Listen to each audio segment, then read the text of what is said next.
स्वामी जी, आपने इतनी प्रसिद्धि प्राप्त की है, तो हमारे श्रोतागण ये जानना चाहते हैं कि इतनी प्रसिद्धि का कारण क्या है, राज क्या है आपके अंदर?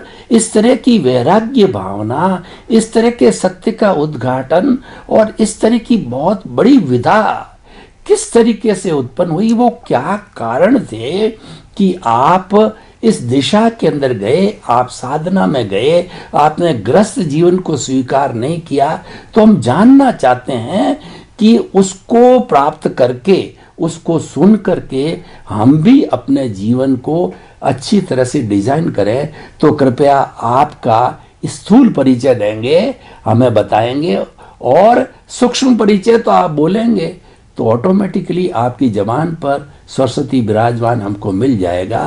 तो अभी आप अपना पूरा स्थूल जो परिचय जो है कि किस कारण से, किन परिस्थितियों के अंदर, किस वजह से ये वैराग्य की स्थिति आपकी उत्पन्न हुई।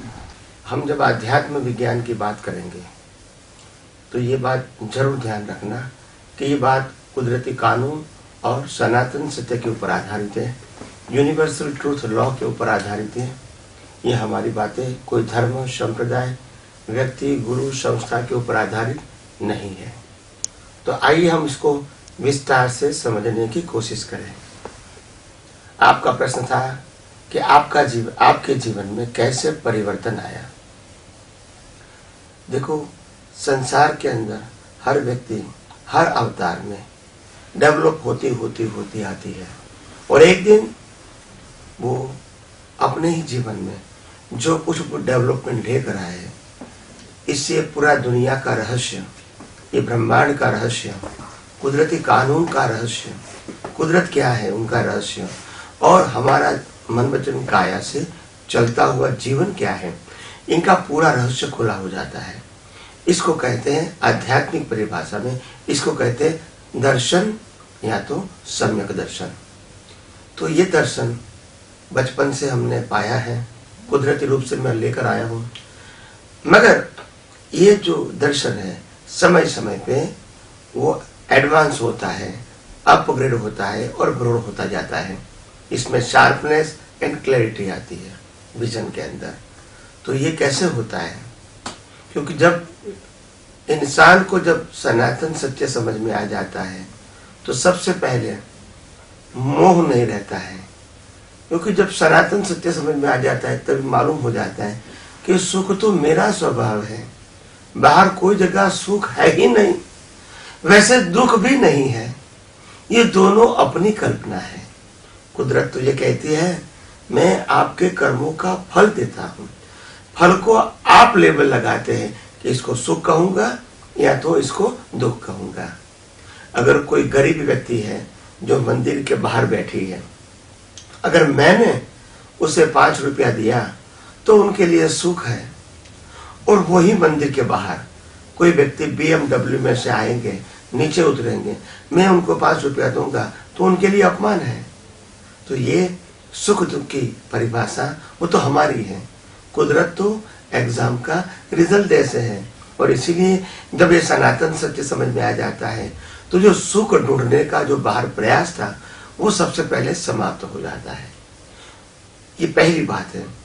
दूसरी बात, जब बाहर सुख ढूंढने का प्रयास समाप्त हो जाएगा, इसके साथ पैरेलल ये भी हो जाएगा कि आखिर ये दुनिया जो है, जो मन वचन काया और 5 इंद्रियों से अनुभव में आती है, वो क्या है? तब मालूम होता है ये पूरी जो सृष्टि है वो टोटली ऑटो मोड है, फिक्स है, और मनुष्य का जीवन अपने कर्म के फल के मुताबिक फिक्स हो गया है। तो ये पूरा ब्रह्मांड जैसे जैसे कुदरती कानून के मुताबिक, कुदरत के मुताबिक, कुदरत की रचना के मुताबिक समझ में आएगा, नए नए एपिसोड में हम सब कुछ बताते जाएंगे। मगर वैराग्य आने का कारण बाहर नहीं है, अंदर है। जब ये दृष्टि मिल गई कि ये संसार में कोई जगह सुख है ही नहीं और सुख मेरा स्वभाव है, तो सबसे पहले मोह कट गया। इसके बाद जो मिथ्या ज्ञान था कि मैं शरीर हूं, वो निकल गया, क्योंकि मैं ही आत्मा हूं, मैं ही चेतन हूं और मैं ही अविनाशी हूं, मैं ही अनंत शक्ति वाला हूं, सुख वाला हूं। और बाकी जो ये मन वचन काया और 5 इंद्रियों से जो अनुभव में आता है वो कुदरती रचना है। तो इसीलिए जैसे समझ में आता है तो ये पहले मिथ्या ज्ञान तो खत्म हो गया जब मेरे को शुद्धात्मा हूं ऐसा समझ में आया। मिथ्या दर्शन यानी मेरे अलावा ये मेरे मन वचन काया और पूरे ब्रह्मांड कैसे चलता है, ये समझना ये आध्यात्म विज्ञान का बहुत बड़ा सार है। तो कुदरत के कानून को कुदरत को समझना, कुदरत के कानून को समझना और कुदरती रचना को समझना, यही आध्यात्म विज्ञान का केवल दर्शन है। और केवल दर्शन का मतलब होता है अज्ञान को नाश करने का रास्ता। जहां तक अज्ञान है वहां तक विज्ञान समझ में नहीं आएगा। जहां तक अज्ञान है वहां तक केवल दर्शन नहीं होगा, और जहां तक केवल दर्शन नहीं होगा वहां तक केवल ज्ञान संभव नहीं है। तो हमने बहुत सारा रिसर्च करके ढूंढा कि आज तक हर व्यक्ति यही बताती थी आध्यात्म के मार्ग में कि आपको केवल ज्ञान तक पुरुषार्थ करना है, नहीं, केवल दर्शन तक पुरुषार्थ करना है। केवल ज्ञान वो आत्मा का स्वभाव है, तो स्वभाव के लिए पुरुषार्थ की जरूरत नहीं होती है। मगर केवल ज्ञान होते हुए अनुभव में क्यों नहीं आता है? तो कि मिथ्या ज्ञान, मिथ्या दर्शन और मोहनीय कर्म के करते हैं। तो ये विज्ञान से मोहनीय कर्म नष्ट हो जाता है और मिथ्या ज्ञान, मिथ्या दर्शन भी धीरे धीरे धीरे नष्ट हो जाता है। तो मिथ्या ज्ञान, मिथ्या दर्शन और मोहनीय कर्म का एक नाम है अज्ञान। और वो अज्ञान निकालने के लिए कुदरत, कुदरती कानून और कुदरती रचना, ये 3 बातों फंडामेंटली डिटेल में हमको समझना आवश्यक है। तो जैसे जैसे आप समझते जाओगे, सुनते जाओगे, अपने जीवन में उसको दृष्टि से उपयोग करते जाओगे, वैसे वैसे आपको समझ में आएगा कि आखिर आध्यात्म विज्ञान की वैल्यू क्या है।